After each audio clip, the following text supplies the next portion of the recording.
Shalom, shalom, peace and blessings. Now let's get straight into it. So today we're going back into the Sun God Worship agenda. This is going to be part 3. And today we're going to expound on a few things. Last time we talked about serpent symbolism and how that interconnected with the scriptures and the serpent worship. But today with the pop star really and rap star Drake and how that related to his name, why this name was chosen and what that means, which is just serpent or snake, the word Drake or the name Drake, and his son Adonis, and why that name was chosen for his son.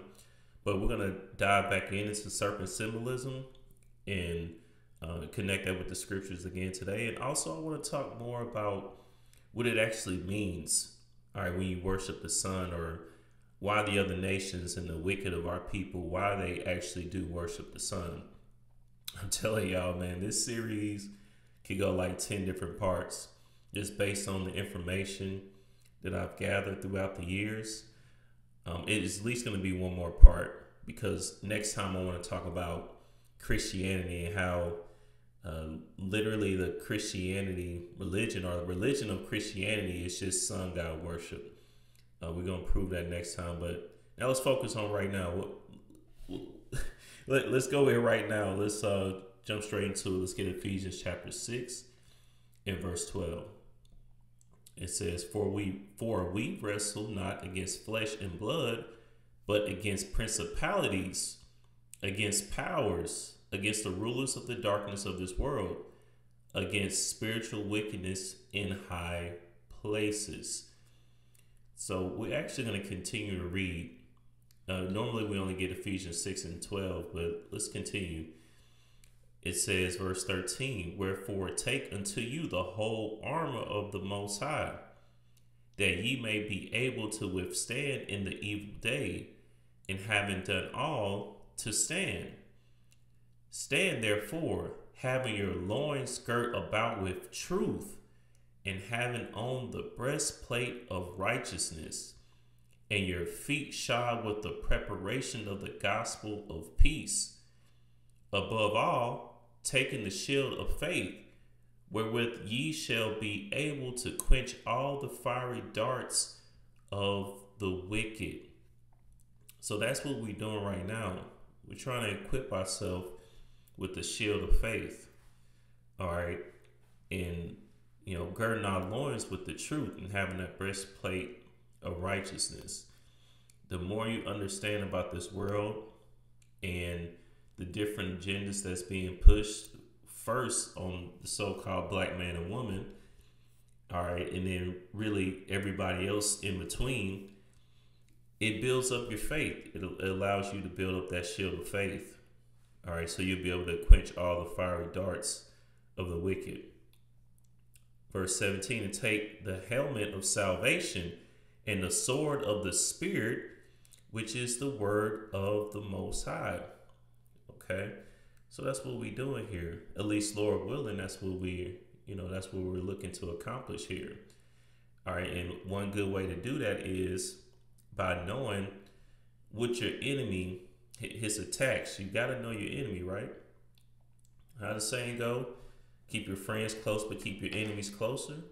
So this information is relevant, brothers and sisters, for those that, don't fully understand that. It is relevant. It is, pertinent to understand the world around you, the different, pagan ideologies. Now, of course, you're not going to dive into them and actually, take part of the rituals and everything. Of course, obviously. Our job is to, love the Most High with all our heart, all our soul, and keep the statute, laws, and commandments to the best of our abilities. However, you do need to know what's going on around you. Okay? Very important. This brings everything together. Okay? And it's all within the scriptures. Okay? It really is. Let's get Wisdom of Solomon chapter 13 and start at verse 1. Like I said, I do want to talk more about why the other nations and the wicked of our people, why they actually, worship the sun, the moon, and the different wonders of heaven. All right, let's get verse 1. It says, surely vain are all men by nature, who are ignorant of the Most High, and could not out of the good things that are seen know him that is. Neither by considering the works did they acknowledge the work master. Okay. But deemed either fire or wind or the swift air or the circle of the stars or the violent water or the lights of heaven to be the gods which govern the world. Okay. So the lights of the heaven would be the stars. All right. It'd be the sun and the moon, the planets, so on and so forth.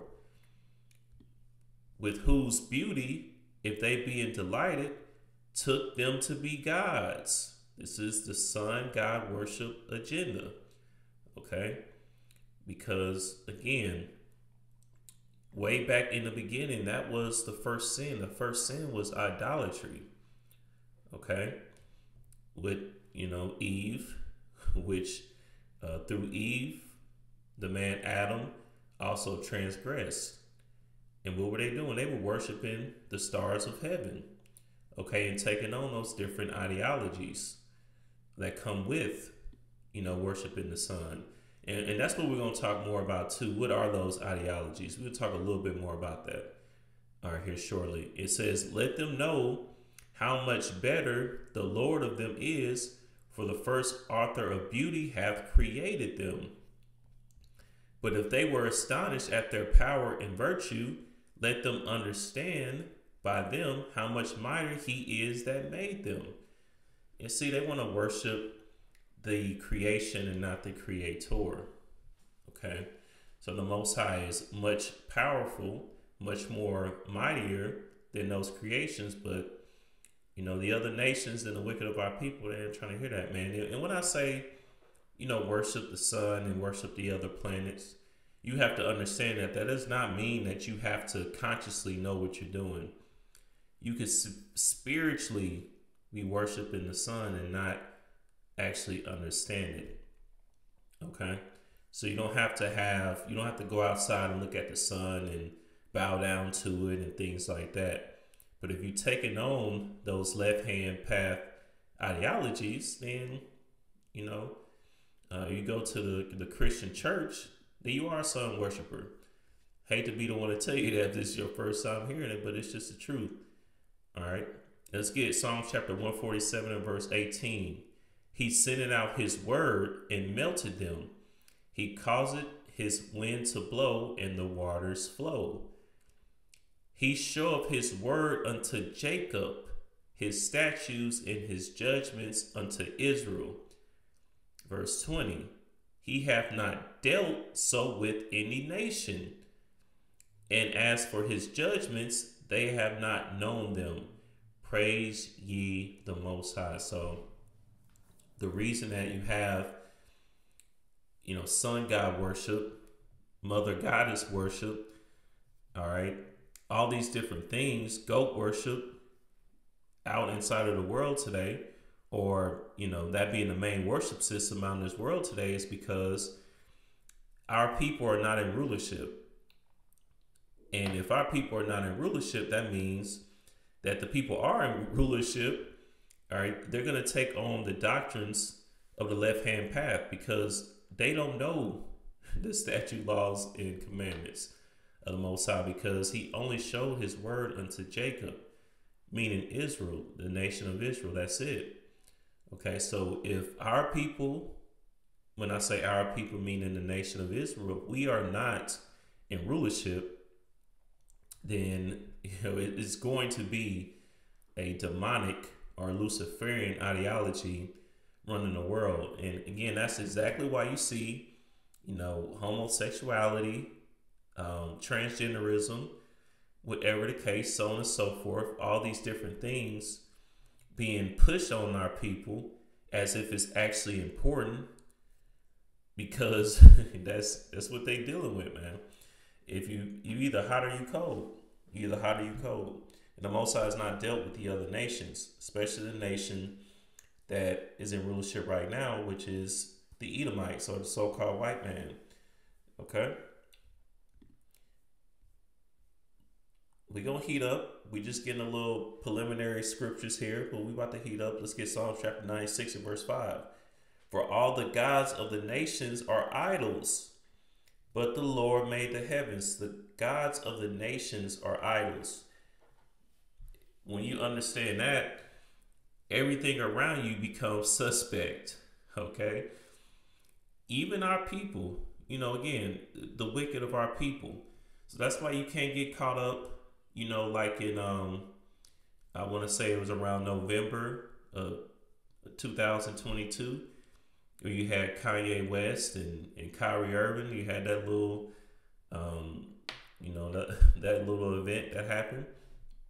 A lot of brothers and sisters were, siding with Kyrie Irving and things like that. But I mean, what I would say to that is, as long as you're not, you're not trying to keep the statute, laws, and commandments of the Most High, and that's not your true doctrine, everything else should be suspect. Okay? So I wouldn't really confide in brothers like that based on their history and what they do right now, too. And anyways, for all the gods of the nations are idols, but the Lord made the heavens. Okay, that's exactly why you see things like this. So let's look at this. It says Ronald Reagan's wife, Nancy, let her astrologer control the presidency. So you actually had, let's read it. Let's just read it.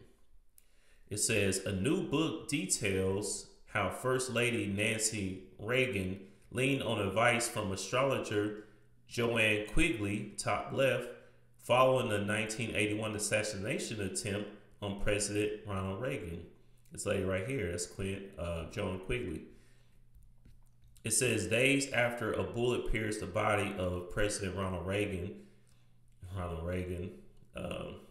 666, on March 30th, 1981, his distraught wife Nancy got a call from longtime Hollywood friend Marv Griffin.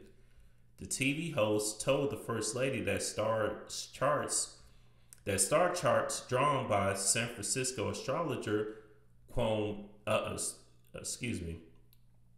Joanne Quigley, a mutual acquaintance, had pinpointed March 30 as a dangerous day for her husband. Oh my God, Nancy gasps. I could have stopped it. You see, what we're reading here is that basically Ronald Reagan and his wife, they consulted in this astrologer, Joan Quigley, and they pretty much are saying that you can look at, when it says astrology, they're saying that you can look at the planets and the way that they move, so on and so forth, and predict the future. That's what the scriptures call soothsaying. That's what the scriptures call a diviner. You understand? So they actually thought that they could predict the future and stop Ronald Reagan's assassination attempt. Okay? Assassination attempt. It says Nancy was starstruck. I mean, not starstruck. It's like it. Nancy was thunderstruck, writes Karen Tumulty in The Triumph of Nancy Reagan. Out Tuesday, she hung up on him and immediately dialed Quigley. I'm so scared somebody's going to shoot at him again. And it says, and so began the most closely guarded secret of the Reagan White House. The soothsayer and her 7-year grip on the president's public activities until a vengeful ex-aide revealed it. So throughout the whole time that Ronald Reagan was president, the rest of his 7 years, you had Joanne Quigley that used to guide him through astrology. Okay, first thing we need to understand is that this is not just Ronald Reagan. You think this isn't going on right now?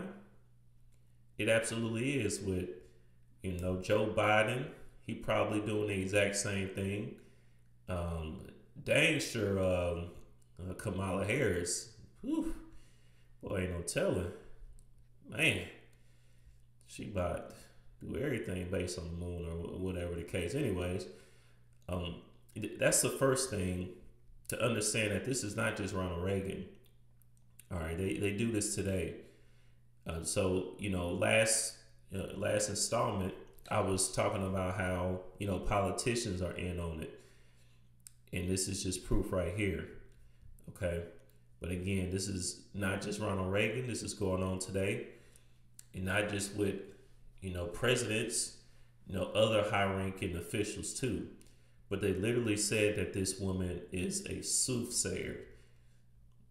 Okay, let's get Joshua chapter 13, and then we're going to get straight to the point in verse 22. It says, Balaam, also the son of Beor, the soothsayer, did the children of Israel slay with the sword among them that were slain by them.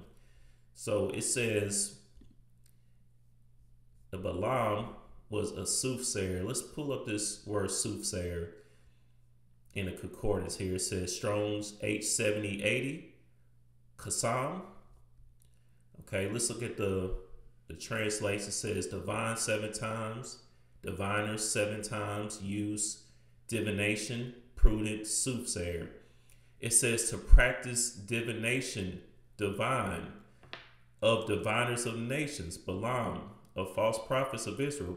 And it says here, see, prohibited. Yes, because it is prohibited. You're not supposed to be looking at the stars and gaining guidance from them.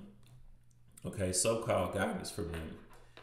All right, but that's what this country does, and that's what it's all based around. Remember, the gods of the nations are idols, meaning the sun, the moon, the stars, so on and so forth.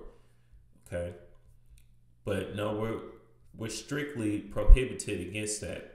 Let's go down here, for example, in Deuteronomy chapter 18 and verse 10. It says, there shall not be found among you anyone that maketh his son or his daughter to pass through the fire, or that useth divination.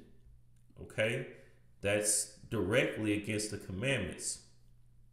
Or an observer of times, or an enchanter, or a witch. That's exactly what this person was, Joanne Quigley. Okay, I mean, look at her. My goodness, look at her. Look at them eyebrows. I mean, my goodness, she looked like a witch. You ain't gotta look like a witch, by the way, because these are witches too. Ronald Reagan and Nancy. You ain't gotta look like one, but some of them just take the cake more than others, if you know what I mean. Okay, and in verse 14, for these nations which thou shalt possess, this is referring to the Canaanites, but you have to understand that we are under a Canaanite system right now. Okay, we're under a Roman system. All right, a Babylonian system of worship. That's exactly why the world plays out the way that it plays out. It's not political, it's spiritual. All right, hearken unto observer of times and unto diviners.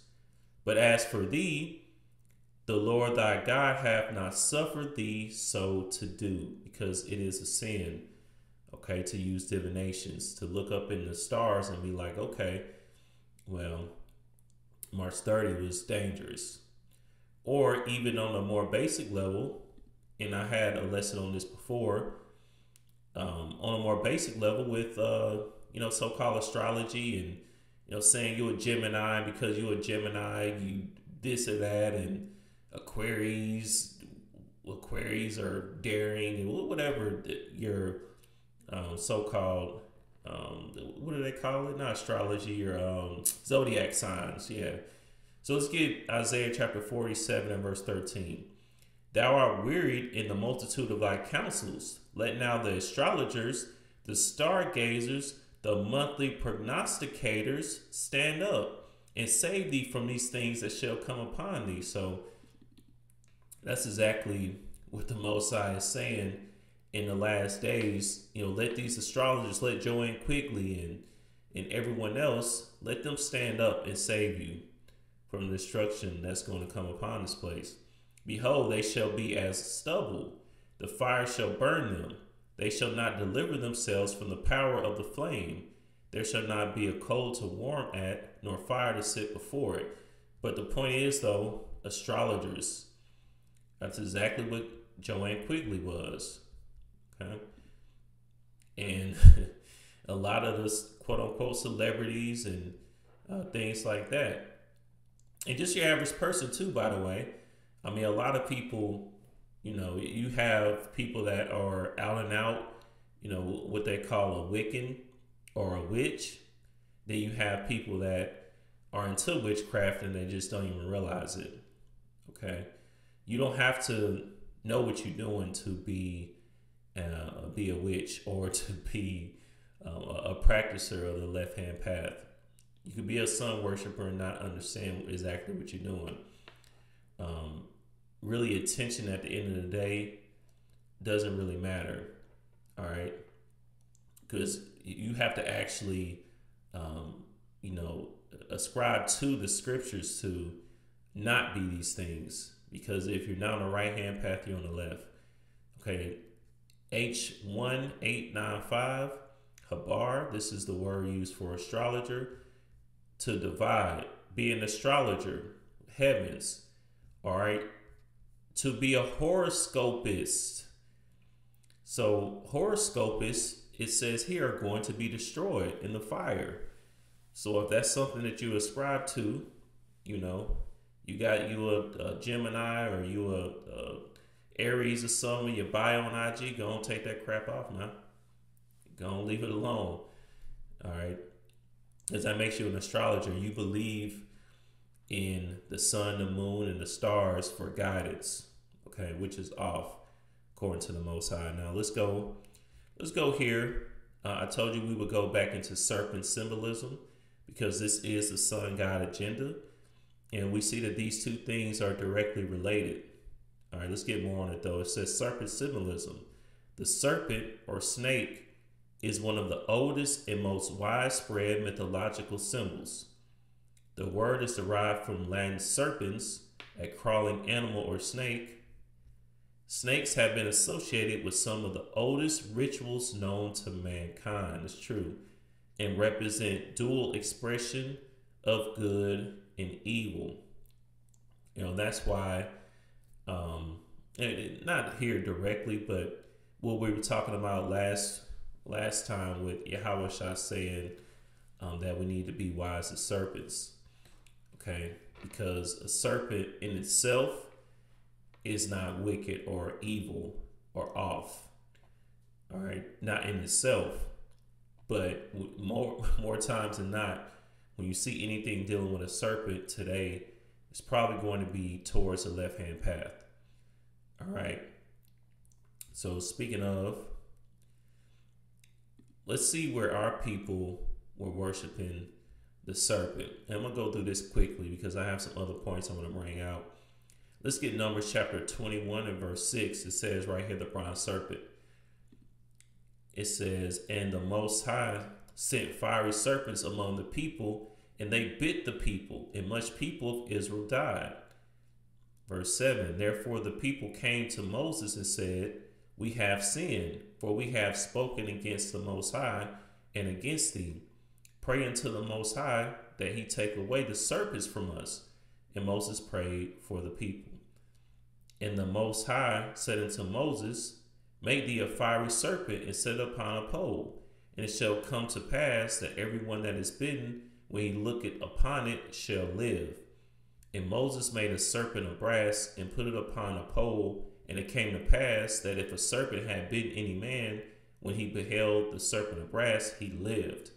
So, of course, this is here in the wilderness where you had our people rebelling against the Most High. Okay, complaining. Let's look at verse 5 really quickly. And the people spake against the Most High and against Moses. Wherefore have ye brought us up out of Egypt to die in the wilderness? For there is no bread, neither is there any water, and our soul loatheth this light bread. So they weren't feeling that light bread out there, man. But our people were just complaining. We were. It's something else, man. But who am I to say what I would have did? or to condemn them, because only Caleb, from the original Israelites that came out of Egypt, only Caleb and Joshua made it. So I probably would have been a part of that lot too. So I'm not on their heads, but just saying what our people did. You know, we were complaining against the Most High, and the Most High sent the judgment down in the form of a fiery serpent. Okay, and much of our people died. Now we will see here in 2 Kings chapter 18 and 4. Well, first let's go to who this is actually about. Let's get verse 1 here. It says, Hezekiah reigns over Judah. Now it came to pass in the 3rd year of Hoshea, son of Elah, king of Israel, that Hezekiah, the son of Ahaz, king of Judah, began to reign. So Hezekiah was a righteous king. You know, we had so many different wicked kings.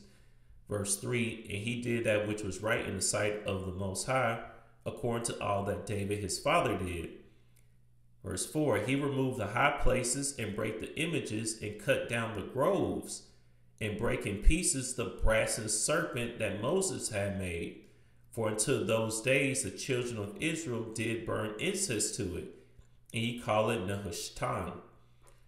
So our people, based on the brass serpent that actually, if you were bit, you were saved.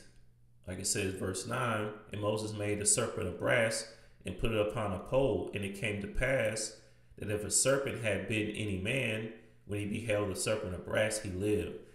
So our people actually started worshiping a brass serpent. So again, that's why I always say, you know, the nations of the gods are idols, but you know, our people, we're known to go off on this too. This is just the Strong's concordance and definition for the word Nehushtan, that brazen serpent. But yeah, let's go back here. Let's go back here to serpent symbolism, and let's get something here. This part I want to get. Fertility and rebirth. It says, historically, serpents and snakes represent fertility or creative life force. As snakes shed their skin through sloughing, there are symbols of rebirth, transformation, immortality, and healing. So that's one of the ideologies or doctrines of the left-hand path when it comes to snakes. And that's how it relates to the sun. Okay, the sun sets and it rises every day in a cyclical process, right? You know, every single day it goes, you know, happens over and over and over. Okay, so that's why they worship the sun. They actually believe that, you know, once you worship the sun or you take on that ideology, you then are immortal. Or let's just keep reading. It says the Ouroboros is a symbol of eternity and continual renewal of life, just like the sun. Again, it continues to renew. But it says the Ouroboros is a symbol of eternity and continual renewal of life. And what I was saying about ideologies, let's go to really quickly before we talk about the Ouroboros. We went here last time, Genesis chapter 3. I'm going to skip straight to this so I can get back to the point. Verse 5, it says, for God doth know that in the day ye eat thereof, then your eyes shall be open, and ye shall be as gods, knowing good and evil. So those on the left-hand path, they think that they are gods. They think that they are immortal. Okay, that's, you know, that's part of the ideology that they believe in. So that's why they worship the serpent. All right, they worship the sun. They believe that, you know, that's part of them too. They're going to be immortal. They are gods. Okay, immortal gods. Believe it or not, this is actually what they believe in. Okay. But let's get to Ouroboros. It says the Ouroboros is an ancient symbol depicting a serpent or a dragon. We're going to talk more about a dragon too, eating its own tail. So this is one of the symbols of the Ouroboros. Okay, it says Ouroboros entered Western tradition via ancient Egyptian iconography in the Greek magical tradition. It was adopted as a symbol in Gnosticism, in Hermeticism, and most notably in alchemy. So this is actually a major part of their doctrine is Ouroboros, this symbol here, depicting the serpent eating its own tail. I've watched like different shows like on Netflix, and the title of it was Ouroboros. The center, if any of you brothers or sisters are familiar with that, I believe season 4, episode 2, somewhere around there, they had the Ouroboros in that episode, and just many different shows, because this is a major symbol to them. All right, because again, it represents immortality, rebirth, so on and so forth. Okay, it says right here, the Ouroboros is often interpreted as a symbol for eternal cyclic renewal, or a cycle of life, death, and rebirth. All right, now let's get more on this Ouroboros, because one thing you'll see is different, celebrities, so on and so forth. They'll have an infinity symbol. All right, in the Ouroboros, it can be stylized exactly like this, where you see right here, where it's like in a circle. But a lot of times it's just like the infinity symbol. No beginning, no end. All right. It says the Ouroboros is an ancient symbol of a snake or serpent eating its own tail, variously signifying infinity in a circle of birth and death. Now let's look at something here. Kobe Bean Bryant. It says Kobe Bryant's sister tribute tattoo for Kobe and Gianna. What do you see there? That's the Ouroboros. That's not for the Black Mamba, per se, at least, because that's why Kobe named himself the Black Mamba, because he was a worshiper of the serpent. And if you didn't understand that about Kobe, and that's your first time hearing that, I'm sorry I have to be the one to tell you, but it's just the truth. I mean, he was really blatant with his, his pagan ideologies and his pagan worship. I mean, just look at his children's books. They all about magic and, all this other nonsense. The children's books that he had, that he really was just the face for. I don't even know if he actually wrote those things.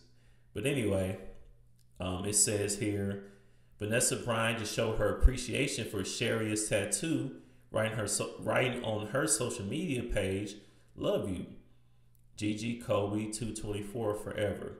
Now we know that that's supposed to be number 2 is supposed to be Gigi's or Gianna Bryant's number, Kobe's daughter that tragically died with him back in January 26, 2020, I want to say.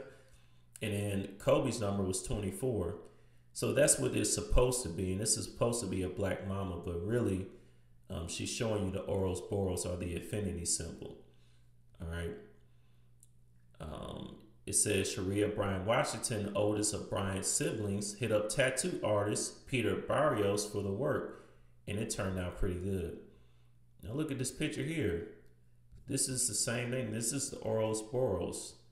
Okay, hold on, let me go back here. This is the Ouroboros that Kobe is depicting on his shirt here, and also is in black and white for duality. But and it even says that right here. You can see the numbers 2 and 24 worn by Gianna and Kobe respectively, with the black mamba snake in the shape of the infinity symbol.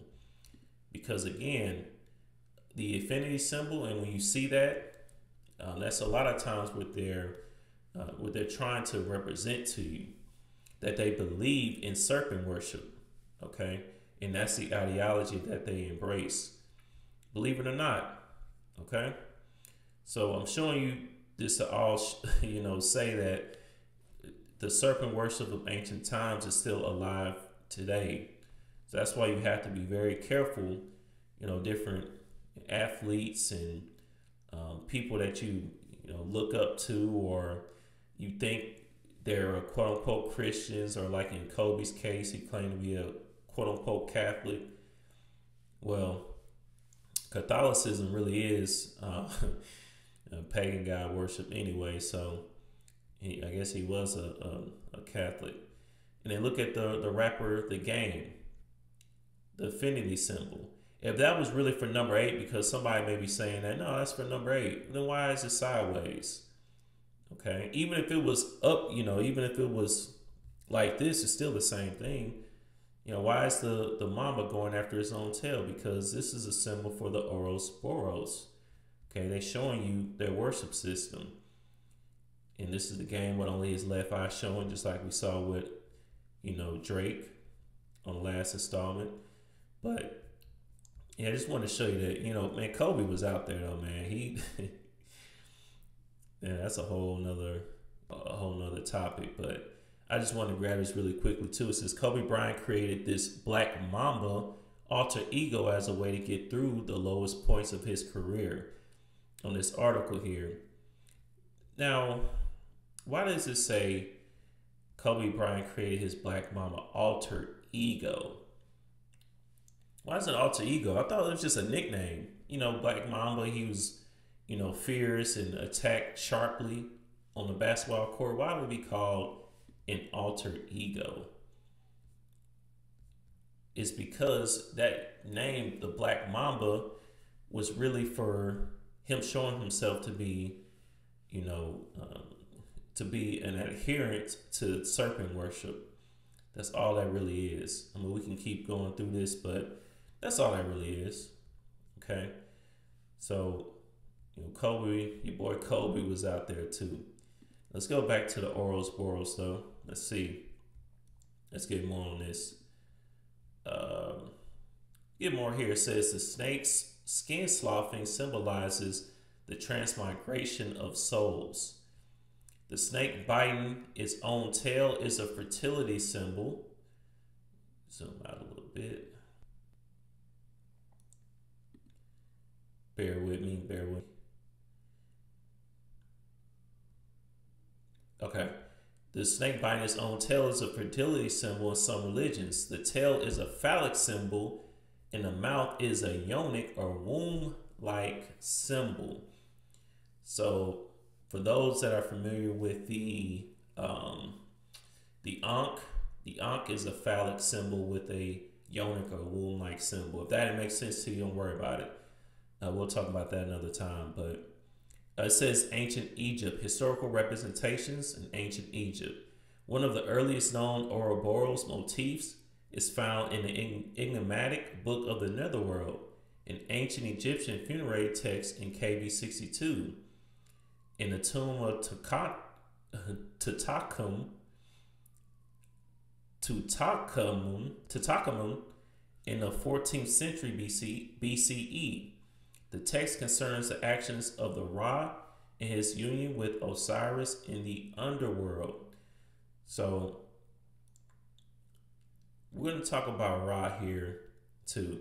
And we brought up Ra, I believe, in the other installments. Basically, Ra was an Egyptian deity of the sun, worshipped there in Egypt.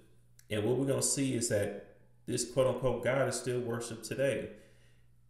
All right, and this is one of the major deities that they worship over there in ancient Egypt. Okay, and remember, our people, when we came out of Egypt, we were in bondage in Egypt for 400 years. So imagine that amount of time. You think that we didn't pick up on these worship systems? Why did we have our people worshiping the serpent eventually?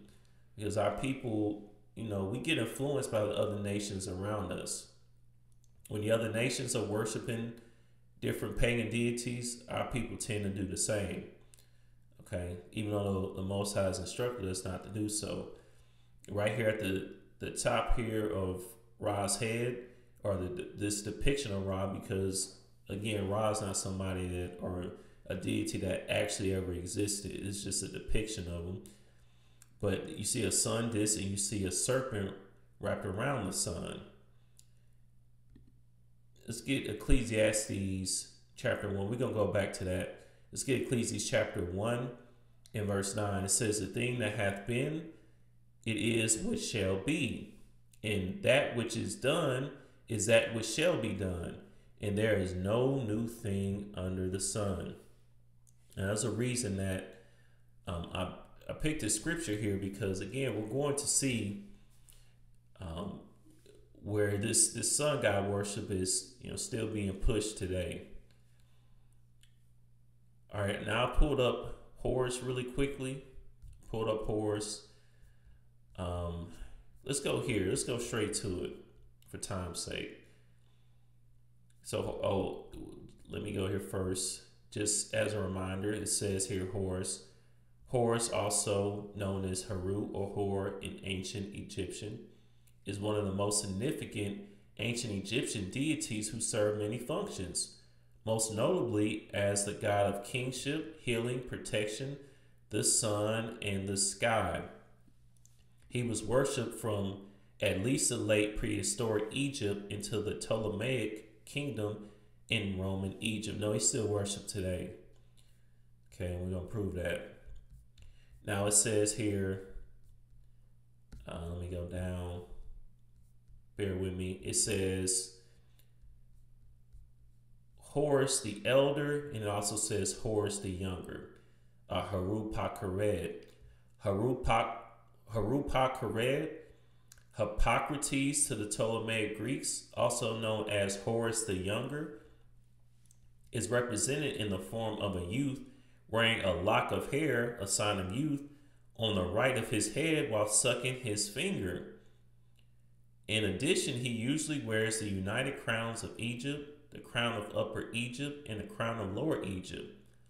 He is a form of the rising sun, representing its earliest light. Let's get more on this. Harpocrates. It says Harpocrates, Phoenician. And there's a reason I'm going into this. Bear with me. All right. There's a reason that I'm going into these different quote unquote deities. It says Harpocrates was the god of silence, secrets, and confidentiality in the Hellenistic religion developed in Ptolemaic Alexandria, and also an embodiment of hope, according to Plutarch. Harpocrates was adapted by the Greeks from the Egyptian child god Horus, who represented the newborn sun, rising each day at dawn. You see how they took the sun and created all these different deities for it? All right. And really, again, all this is these are ideologies, or a light on the left-hand path, which is knowledge to them.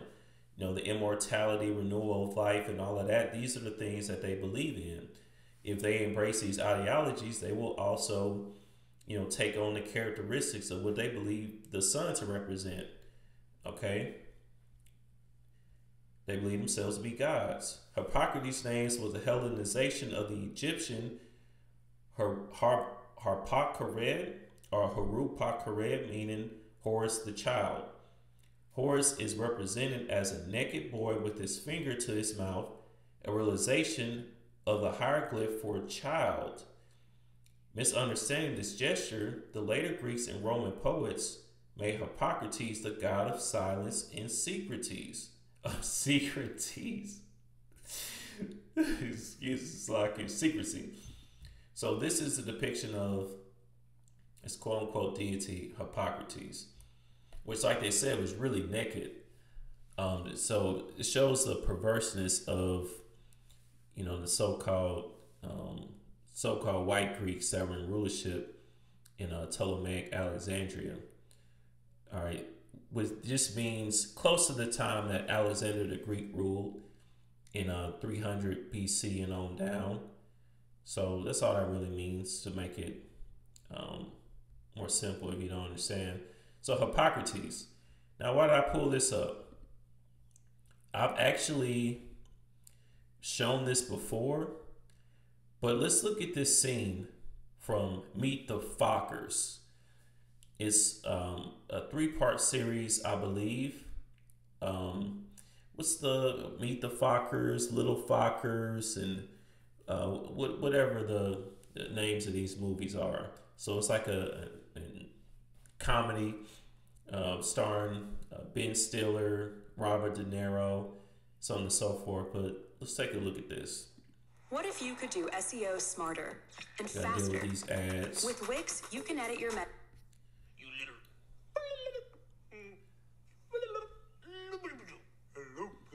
Again, there's a reason that I'm showing you all this.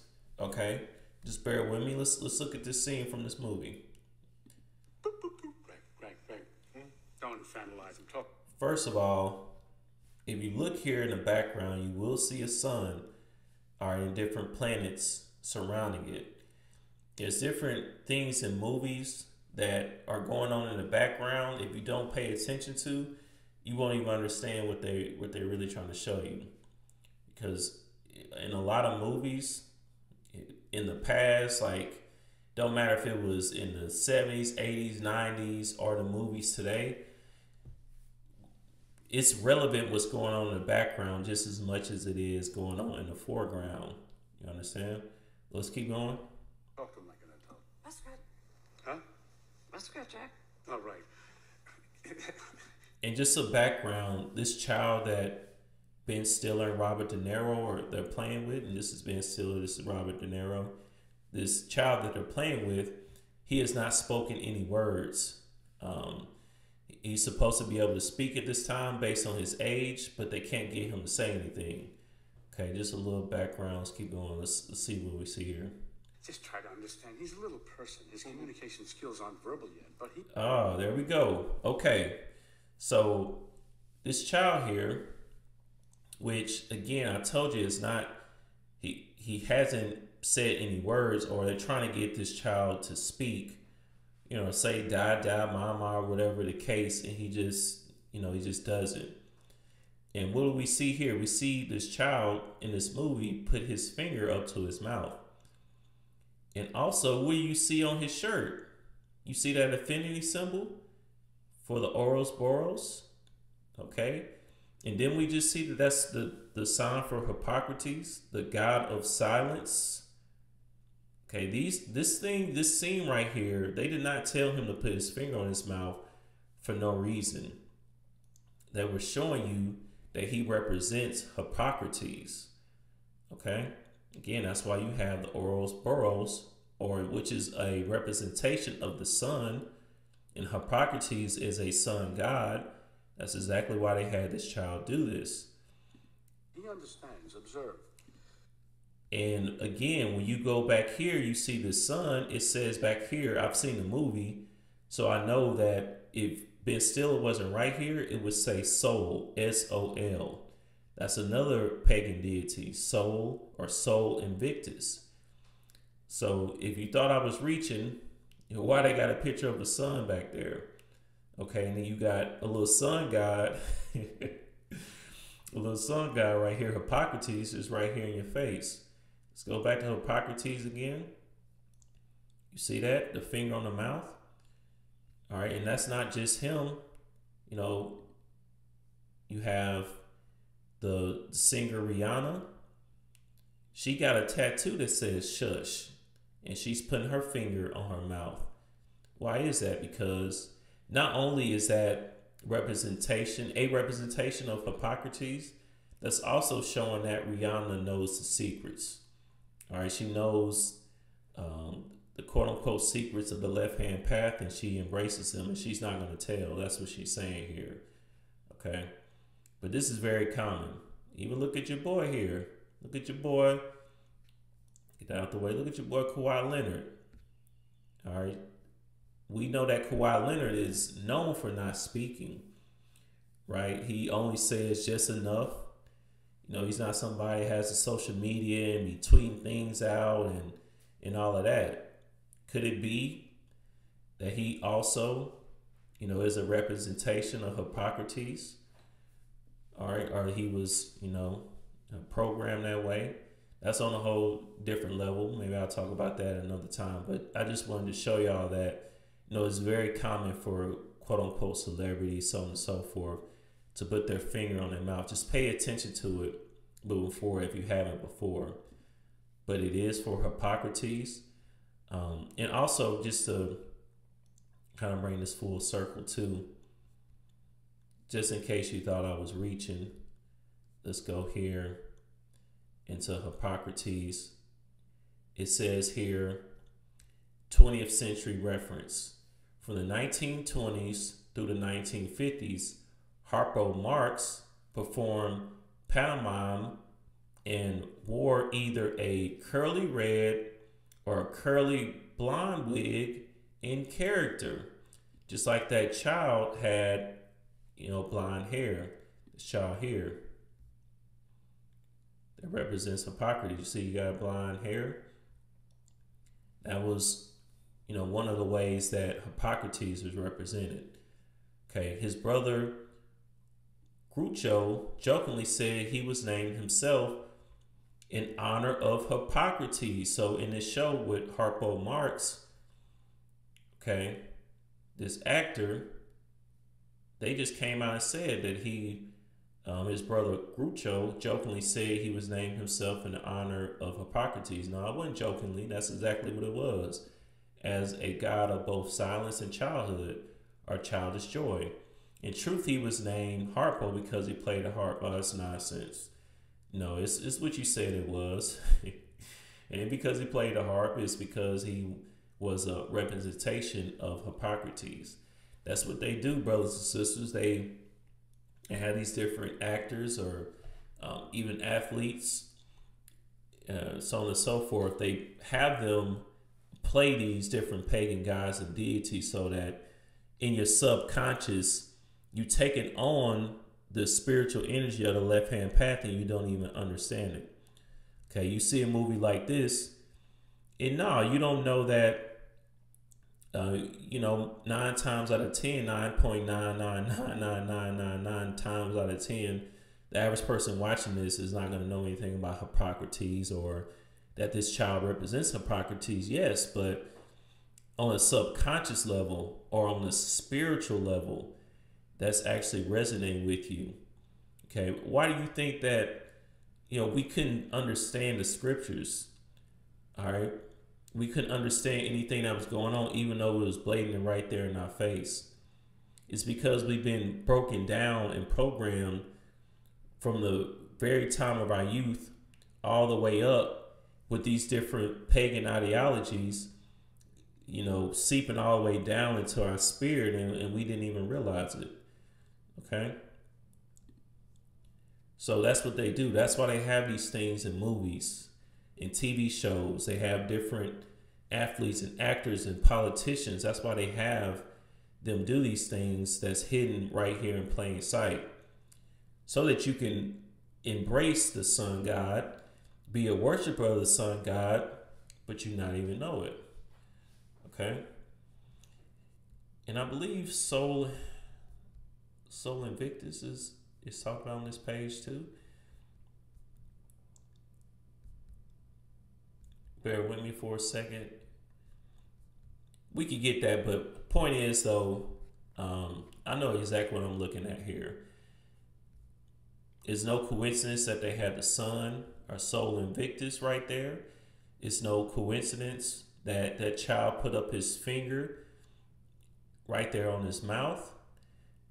All right, and he also didn't speak, the god of silence, and that he has Ouroboros, or the infinity symbol, right there on his shirt. You have to pay attention to everything, okay? Because again, if you don't, you're gonna have these messages pushed on you. You not even know what you're looking at. And let's get another depiction of Harpocrates here with the Ouroboros. You see, that's Harpocrates inside of the sun. It says Horus, Harpocrates in the sun. And also you have the Ouroboros. And you see, because they're directly related. Harpocrates, sun god worship, the serpent. Okay, you see that this is an ancient depiction. I really think that I think that this depiction of Horus or Harpocrates has been drawn over white or white paint. But either way, this is an actual ancient depiction of, Horus or slash Harpocrates, which is really all the same. Okay. So it's here, right here in our face, brothers and sisters. It really is. Now, another quote unquote deity is Asclepius. Now, Asclepius, I'm actually not going to spend that much time on this. Asclepius, it says, is a hero and god of medicine in ancient Greek religion and mythology. He is the son of Apollo and Coronis, or Arsinoe, or of Apollo alone. So why is this relevant? Because of the rod of Asclepius. Seen this before, like on a ambulance, or so on and so forth. Also known, it says in Greek mythology, the rod Asclepius, sometimes also spelled Asclepios, also known as the staff of Asclepius, and as Asclepion, is a serpent entwined rod wielded by the Greek god Asclepius, a deity associated with healing and medicine. All right, so Asclepius, or the rod of Asclepius, is what you will see on many different, like on the U.S. Army Medical Corps, in different practices in medicine. You will see that. And you see right here, the flag of the World Health Organization with a rod of Asclepius. So why is it that the World Health Organization, this is supposed to be one of the agencies that was responsible for helping us through the quote-unquote pandemic, COVID-19 pandemic, why do they have sun god worship as one of their logos, or as their logo? Why? It's because that's what they actually adhere to. That's why you can't trust anything that they're telling you, because you never know, what they got going on, because their spiritual resonance is with the left-hand path. You understand? And another thing is the Hippocratic Oath. The Hippocratic Oath is an oath of ethics historically taken by physicians. So if any of your brothers or sisters are, on in the medical field as a physician, a nurse, a doctor, so on and so forth, comment and let me know, because I'm sure you're familiar with the Hippocratic Oath, which all doctors, so on and so forth, medical students must take the Hippocratic Oath. And the Hippocratic Oath, the beginning of it in the original was prescribed to the god Apollo. Let's see. Let's get that. I swear by Apollo, healer, by Asclepius, by Hygia and Panacea, and by all the gods and goddesses, making them my witness that I will carry out, according to my ability and judgment, this oath and this indenture. So first of all, it's directly against the commandments to make these type of oaths to, you're not supposed to swear to the Most High in itself, but you dang sure not supposed to swear to no Apollo and Asclepius. But that's what they make you do. And again, why is that? Because this place is modern Babylon. It's modern Rome. All right, it's modern Greece. That's why you have to do things like this. If this was a righteous society, then you would have to make a prayer to the Most High that you would carry out, your ability in I will carry out, according to my ability and judgment, this oath and this indenture to the Most High. Well, not an oath to the Most High, but you at least make a prayer as you became a medical student. But since that's not the world that we live in, Job 9:24, okay, that's exactly why you do these things in this society. Okay, and this is all based on the sun god Apollo. And No, they don't actually say this directly now. It's been modified, but this is the original form of the Hippocratic Oath that you have to take as a doctor or medical student. Again, if you're in the medical field, you can go ahead and comment and let us know if you had to take the Hippocratic Oath. All right, so it says here Superman logo. I'm about to finish out here. It says Superman logo. Superman shield, also known as the Superman logo or the Superman symbol, is the iconic emblem for the fictional DC Comics superhero Superman. As a representation of one of his first superheroes, it served as a template for character design decades after Superman's first appearance. Now, if you notice here, if you look at the Superman shield, there's always a little eye drawn here at the top. And you know why? Because this is not an S. This is a serpent.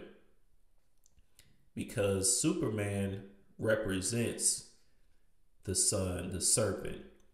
All right. He is a quote unquote sun god. You understand? That's why that S always has that has a little eye on it, because it's not an S, it's actually a serpent. Okay, and they acknowledge that here in this article. But I think for time's sake, I'm going to skip through that. Okay, it says here, John Ostrander's 12-issue 1999 maxi series, The Kents, includes a new origin for the S. And this article is about the S. And as you see, that looks even more like a serpent in this 1999 depiction here. You know, because sometimes they just go ahead and show you, like, that don't even look like an S. That looks just like a serpent. But I'm not into Superman and Marvel and DC and all this other stuff. Too heavy myself. But just know it says here, she explains to her future husband, Nathaniel Kent, that each of the 5 sides of the diamond shield represents the 5 Iroquois Indian tribes that remain, and the S was a snake, considered to be a symbol of healing. We just saw that with the Asclepius, the rod of Asclepius, supposed to be a symbol of healing, because the serpent is also a symbol of healing. Okay, so all these things are intertwined. All right, all these things are intertwined with the sun god worship. Okay, the serpent intertwined rod wielded by the Greek god Asclepius, a deity associated with healing and medicine. Okay, that's one of the symbols of the serpent. All right, really quickly here. Really quickly, let's go to Revelation chapter 13. It says, the beast from the sea. Verse 1, and I stood upon the sand of the sea and saw a beast rise up out of the sea, having 7 heads and 10 horns, and upon his horns 10 crowns, and upon his heads the name of blasphemy. We will break all this down in another time, but let's just keep going. And the beast which I saw was like unto a leopard, and his feet were as the feet of a bear, and his mouth as the mouth of a lion. And the dragon gave him his power and his seat and great authority.